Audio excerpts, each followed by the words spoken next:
yes, yes, No, yeah, no. Yeah, no, yeah, yes, well, I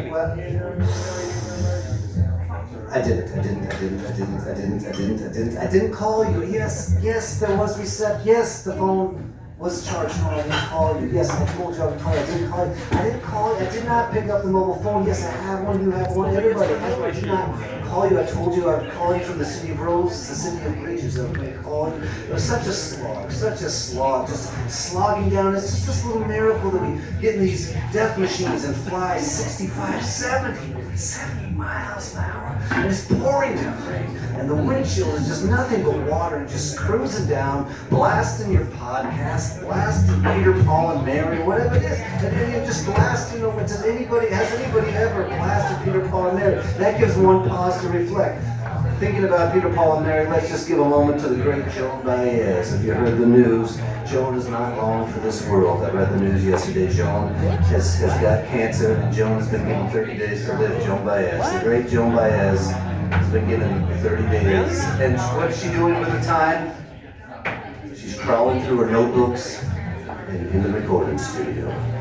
That's what Joan's doing right now. I hope I misread this. And now people, David is such a news hound, he can't handle it. He's got to get to the bottom of this. He can't just get a nugget like this. He's gonna write an album about it tonight. I know he's unstoppable, my friend over there. Where were we? I was getting lost in all of this. I was getting lost as I was cruising on the highway. I was thinking about the great Joan Baez, and I love her album Gulf Winds. I just think it's one of the finest records that's ever been recorded. And I was thinking about Joan, and I was thinking about all this as I crawled over the bridge, taking me over the Columbia River, and I turned off the stereo and we sang Roll On Columbia as we traveled into Portland, and I didn't call you. I didn't call you. I was going to call you. I didn't call you. I was going to call you. There's a lot going on. There's a lot to think about. There's a lot to reflect upon. The natural world is telling us to do what?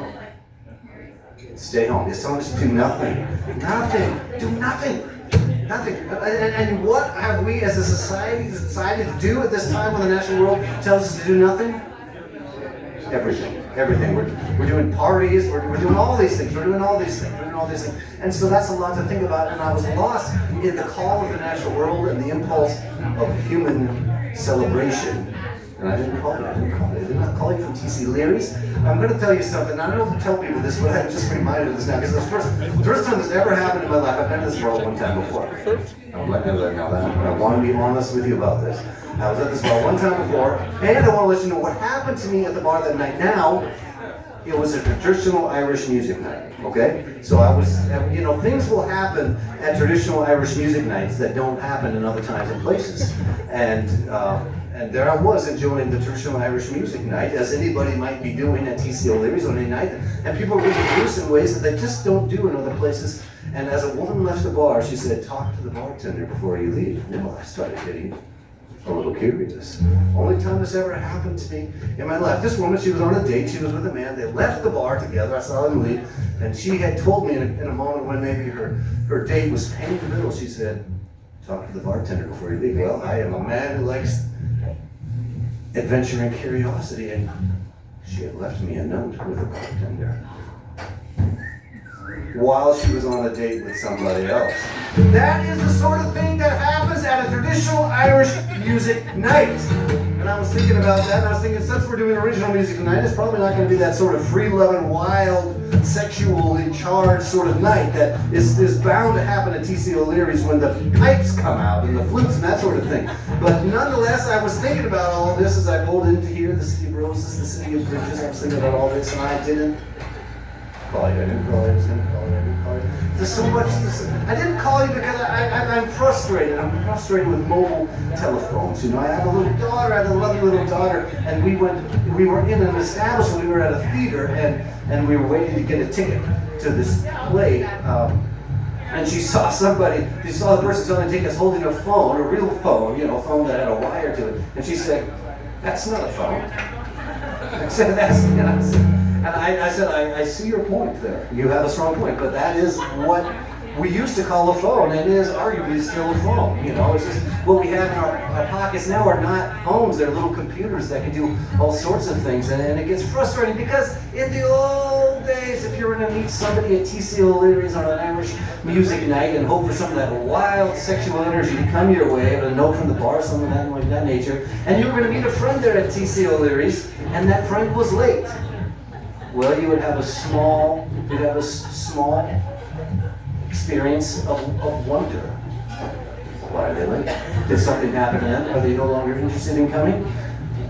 Is it me? Well, what about my behavior might have caused a situation for them to be late? What about their behavior? I hope they're all right. You would have a little anxious experience, and then they would arrive and everything would be fine.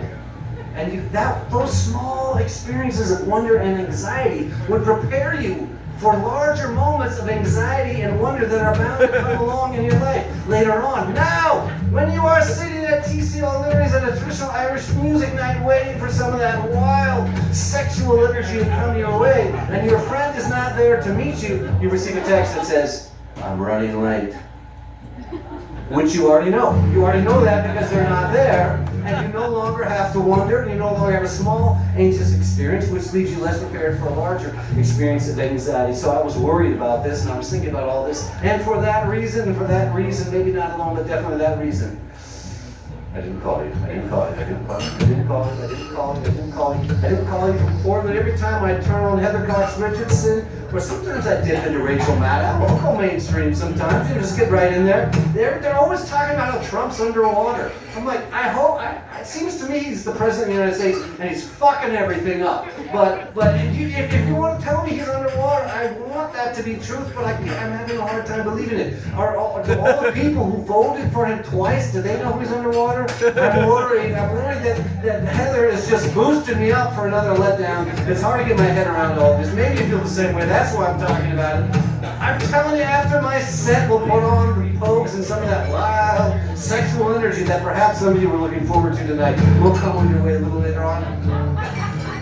But all I can say right now is I didn't call you. I didn't call you from the city of roses, the city of bridges.